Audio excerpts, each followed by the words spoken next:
உலகெங்கும் இருக்கும் பக்தி இன்ஃபோ சேனல் நேயர்கள் அனைவருக்கும் ஆஸ்ட்ரோ பூர்ணாவின் அன்பார்ந்த வணக்கங்கள்.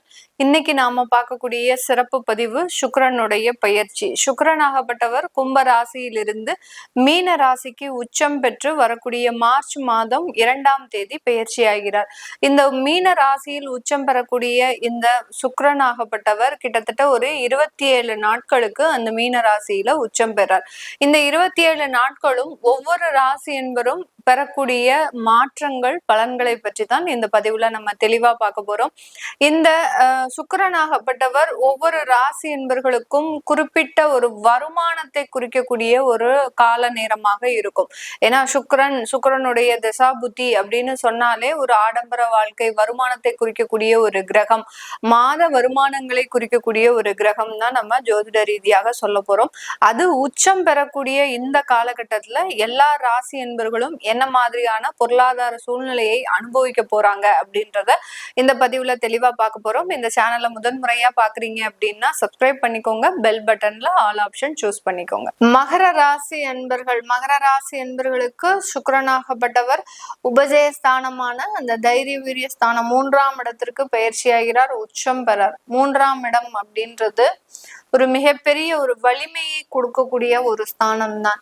இந்த மகர ராசி என்பர்கள் மன ரீதியாகவும் உடல் ரீதியாகவும் வலிமை இழந்தவர்களாக கடந்த ஒரு 5 வருடங்களாக இருக்கிறாங்க. எல்லா இடத்துலயும் பிரச்சனை, எங்க திரும்பினாலும் பிரச்சனை.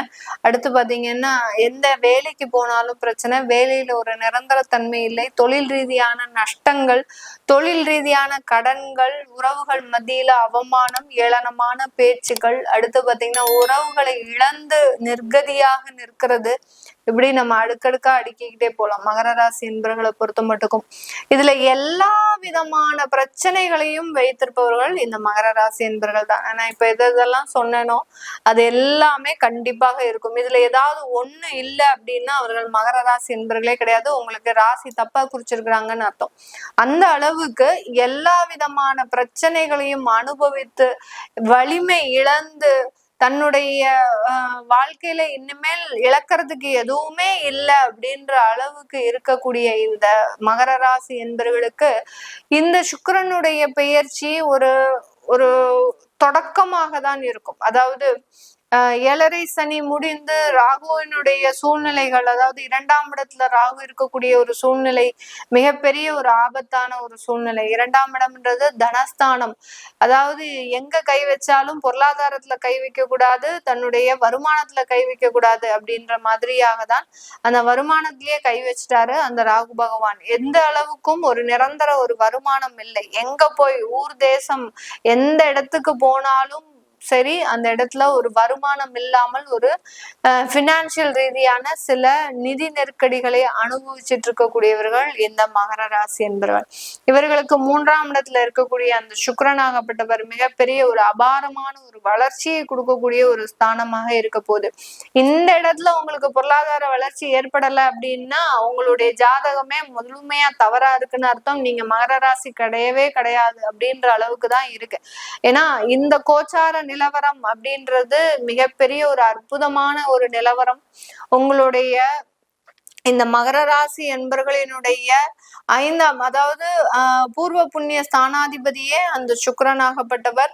அந்த பூர்வ புண்ணிய ஸ்தானாதிபதி உங்களுடைய 3ஆம் இடத்துல வலுப்பெற்று இருக்கும் போது ஏற்பட வேண்டிய மாற்றங்கள் கண்டிப்பாக ஏற்பட்டே ஆக வேண்டும். அப்படி ஏற்படாவிட்டால் உங்களுடைய ஜாதகம் தவறாக இருக்கு, நீங்க ராசி உங்களுடைய தவறாக இருக்கு, இது எல்லாமே உறுதி செய்யப்படக்கூடிய ஒரு அமைப்பாக இருக்கும். அதனால இந்த மகர ராசி என்பவர்களுக்கு அப்படிப்பட்ட ஒரு அற்புதமான ஒரு நிகழ்வை இந்த சுக்கிரன் உச்சம் பெறக்கூடிய ஒரு காலகட்டம் மிகப்பெரிய ஒரு பொருளாதார மாற்றத்தை கொடுக்கக்கூடிய ஒரு தருணமாக இருக்க போகுது. ஒரு 26 நாட்களுக்கு தான் இருக்க போறார் சுக்கிரன். அந்த 26 நாட்களும் ஒவ்வொரு மணித்துளியும் ஒவ்வொரு ஒரு மாற்றத்தை அனுபவிக்கக்கூடிய ஒரு நேரம். எப்படி நீங்க ஒரு 7.5 சனியில உங்களுடைய தசாபுத்தியின் அடிப்படையில நிறைய பிரச்சனைகளை ஒவ்வொரு மணித்துளியா அனுபவிச்சீங்களோ, இந்த 26 நாட்களும் நாளும் ஒவ்வொரு மணித்துளியும் இந்த மகர ராசி என்பர்கள் அதிகப்படியான ஒரு முன்னேற்றத்தை அடையக்கூடிய ஒரு நேரம். எப்படி இருந்த இந்த மகர ராசி என்பர்கள் அப்படியே டோட்டலா மாறிட்டாங்களே அப்படின்னு சொல்லக்கூடிய அளவிற்கு நிறைய ஒரு இடமாற்றத்தை, நிறைய ஒரு வேலை சம்பந்தப்பட்ட ஒரு வளர்ச்சிகளை, நிறைய ஒரு வேலை ரீதியான பதவி உயர்வுகளை அடைவதற்குண்டான ஒரு கால நேரமாக தான் இருக்க போகுது. இந்த மகர ராசி என்பர்களுக்கு கர்மஸ்தானாதிபதியும் கூட அந்த சுக்கிரனாகப்பட்டவர். அந்த கர்மஸ்தானாதிபதி 3ஆம் இடத்துல உச்சம் பெறும்போது அந்த ஜீவனத்திற்காக நீங்க எந்த ஒரு இடத்திற்கும் செல்றதுக்கு தயாராயிட்டீங்கன்னு அர்த்தம். அதாவது இது நாள் வரைக்கும் இந்த ஒரு வருமானத்திற்காக தான் நம்ம எல்லார்கிட்டையும் கூனி குறுகி ஒரு அவமானப்பட்டு ஏளனப்படுத்தப்பட்டு நின்னோமோ, அந்த வருமானத்தினால நம்ம வெற்றி பெற்றே ஆக வேண்டும்ன்ற ஒரு முடிவுக்கு வந்துட்டீங்க. ஒரு நல்ல வேலை செஞ்சா கூட அந்த அலுவலகத்துல உங்களுக்கு பெரிய அளவுக்கு ஒரு சாதகமான ஒரு சூழ்நிலை இருக்காது. உங்களுக்கு பின்னாடி வந்தவங்களுக்கு எல்லாருக்குமே பதவி ப்ரமோஷன்ஸ், அடுத்து பாத்தீங்கன்னா நல்ல ஒரு இன்கிரிமெண்ட், நல்ல ஒரு வருமானம், இத்தனைக்கும் நீங்க எல்லா குவாலிஃபிகேஷனையும் வச்சிருப்பீங்க, உங்களை ரிஜெக்ட் பண்ணிருப்பாங்க. அப்படி இருக்கக்கூடிய இந்த மகர ராசி என்பர்கள் இந்த சுக்கிரன் உச்சம் பெறக்கூடிய காலகட்டத்துல உங்களுக்கு உண்டான வாழ்க்கைக்கு உண்டான முடிவுகளை நோக்கி நீங்க தீர்மானமாக பயணிக்கக்கூடிய ஒரு நேரம். எந்த விதமான சலசலப்பும் இருக்காது. யார் என்ன சொன்னாலும் அதை ஒரு மனசுல வச்சுக்காம உங்களுடைய சுய சிந்தனையோடு எடுக்கக்கூடிய ஒரு முடிவுகளாக மாற போகக்கூடிய ஒரு நேரமாக தான் இந்த சுக்கிரன் உச்சம் பெறக்கூடிய ஒரு காலகட்டம்.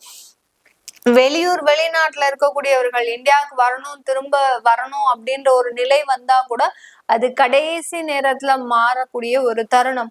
உங்களுக்கு இது வரைக்கும் விசா சம்பந்தப்பட்ட ஒரு விஷயங்கள்லாம் உங்களுக்கு சாதகமாக இருந்திருக்காது. அந்த H1B விசாவோ இல்ல வேற எந்த விதமான வெளிநாட்டுல இருக்கக்கூடிய ஒரு விசாவோ பிரச்சனையாக இருந்தா கூட இந்த சுக்கிரன் உங்க 2ஆம் தேதி மார்ச் மாதம் உள்ள என்ட்ரி ஆயிட்டாரு அப்படின்னாலே உங்களுக்கு அங்க பெர்மனண்டாக இருக்கக்கூடிய ஒரு அமைப்பை இந்த சுக்கிரன் உச்சம் பெறக்கூடிய ஒரு காலகட்டம் இந்த மகர ராசி என்பர்களுக்கு மிக அற்புதமான ஒரு மாற்றத்தை இந்த வெளிநாட்டு வாழ்க்கையில கொடுக்கக்கூடிய ஒரு தருணமாக இருக்கும். இந்த இடத்துல இந்த சுக்கிரன் உச்சம் பெற்று உங்களுடைய 9ஆம் இடத்தை பார்வையிடுகிறார். 9ஆம் இடம் அப்படின்றது பாக்யஸ்தானம். அந்த பாக்யஸ்தானத்துல உங்களுடைய ராசி அதிபதியோட சேர்றார். பாக்யஸ்தானத்தையும் சமசப்தமஸ்தானமாக பார்க்கும் போது உங்களுக்கு வரவேண்டிய தடைப்பட்ட வருமானங்கள் முழுமையாக வந்தடையக்கூடிய ஒரு நேரமாக தான் இந்த மகர ராசி என்பர்களுக்கு இருக்கும். ஒரு 3 வருடத்திற்கு முன்னாடி யாருக்கிட்டையாவது 15 லட்சம் ரூபாய் கொடுத்துருப்பீங்க. அவர்கிட்ட கேட்டு நீங்களும் அழுத்து போயாச்சு, அவரும் கொடுக்குற மாதிரி இல்ல. இப்ப பாத்தீங்கன்னா இந்த சுக்கிரன் உச்சம் பெறக்கூடிய ஒரு காலகட்டம், அந்த வருமானத்துல அட்லீஸ்ட் ஒரு 60% ஆவது உங்களுக்கு வரக்கூடிய ஒரு நேரம். என்ன ஒரு அற்புதமான ஒரு மாற்றம் பாருங்க. நீங்க வரவே வராதுன்னு நினைச்ச ஒரு விஷயங்கள்லாம் உங்களுக்கு கை மேல பலன் கொடுக்கக்கூடிய ஒரு நேரம், ஒரு அற்புதமான ஒரு மாற்றங்கள். இது எல்லாமே இந்த மகர ராசி என்பர்கள் இந்த சுக்கிரனுடைய பயிற்சி காலகட்டத்துல அனுபவிக்க போறீங்க. திருமணம் சம்பந்தப்பட்ட சில விஷயங்கள்ல ஒரு சின்னதா உங்களுக்கு ஒரு மன நெருடல் இருந்திருக்கும். ஏன் நமக்கு இதை விட ஒரு நல்ல வரனா அமையாதா, இதை விட ஒரு நல்ல ஒரு விஷயங்கள் இருக்காதா அப்படின்னு எதிர்பார்ப்புகள் இருந்த இடத்துல இந்த சுக்கிரன் உச்சம் பெறக்கூடிய காலகட்டங்கள் நமக்கு இதுதான் அப்படின்ற மாதிரியான ஒரு மனமாற்றத்தை கொடுக்கக்கூடிய ஒரு நேரம். இதன் மூலமாக புதிய ஒரு வாழ்க்கை தொடக்கம் ஆரம்பிக்கக்கூடிய ஒரு நேரமாக இருக்கும். நான் முதலே சொன்ன மாதிரி இந்த சுக்கிரனுடைய உச்சம் பெறக்கூடிய ஒரு காலகட்டம் ஒரு தொடக்கமாக தான் இந்த மகர ராசி என்பர்களுக்கு இருக்க போகுது. 2வது இன்னிங்ஸ் ஆட போறீங்க. முதல் இன்னிங்ஸ்ல ஆடி எல்லாத்தையும் இழந்து படுதோல்வி அடைந்த இந்த மகர ராசி என்பர்கள் இப்ப செகண்ட் இன்னிங்ஸ் ஆரம்பிச்சிருக்கீங்க. ஆரம்பிக்கக்கூடிய ஃபர்ஸ்ட் பாலே இந்த சுக்கிரன் உச்சம் பெறக்கூடிய ஒரு காலகட்டம் தான். அந்த ஃபர்ஸ்ட் பால்ல அடிக்கக்கூடிய ஒவ்வொரு சிக்ஸரும் பாத்தீங்கன்னா உங்களுடைய பொருளாதார வளர்ச்சியை மீண்டெடுக்கக்கூடிய ஒரு வளர்ச்சியாக தான் இருக்கும். இதெல்லாமே நம்ம கோச்சார நிலவரப்படி பலன்களை கணிச்சு சொல்லியிருக்கிறோம். உங்களுடைய சுய ஜாதகத்துல திசாபுத்தி அமைப்புகள் எப்படி இருக்கு? நான் முதலே சொன்ன மாதிரி இத்தனை பிரச்சனைகளும் இல்லாட்டி நீங்க மகர ராசி அன்பர்களே கிடையாது அப்படின்ற மாதிரியா சொல்லியிருப்பேன். இந்த மாதிரியான விஷயங்கள்லாம் உங்களுக்கு ஆப்டா இல்ல, எனக்கு இந்த விஷயங்கள்லாம் நடக்கல அப்படின்றவங்க கண்டிப்பா உங்களுடைய சுய ஜாதகத்தை பார்த்துக்கோங்க. அதுல என்னென்ன இருக்கு, என்னென்ன மாற்றங்கள் நடக்க போகுதுன்றத நீங்க தெரிஞ்சுக்க விருப்பப்படுறவங்க கீழே இருக்கிற நம்பருக்கு வாட்ஸ்அப்ல அப்பாயின்மெண்ட் வாங்கிக்கிட்டு நீங்க கன்சல்ட் பண்ணிக்கலாம். உங்களுடைய குழந்தைகளுக்கு ஜாதகம் எழுதணும், நியூமராலஜி படி பெயர் வைக்கணும்னு நினைக்கிறவங்களும் கீழே இருக்கிற நம்பருக்கு வாட்ஸ்அப்ல மெசேஜ் அனுப்புங்க. அதற்குண்டான விவரங்கள் தெரிய வரும். உங்களிடமிருந்து விடைபெறுவது உங்கள் ஆஸ்ட்ரோ பூர்ணா. நன்றி, வணக்கம்.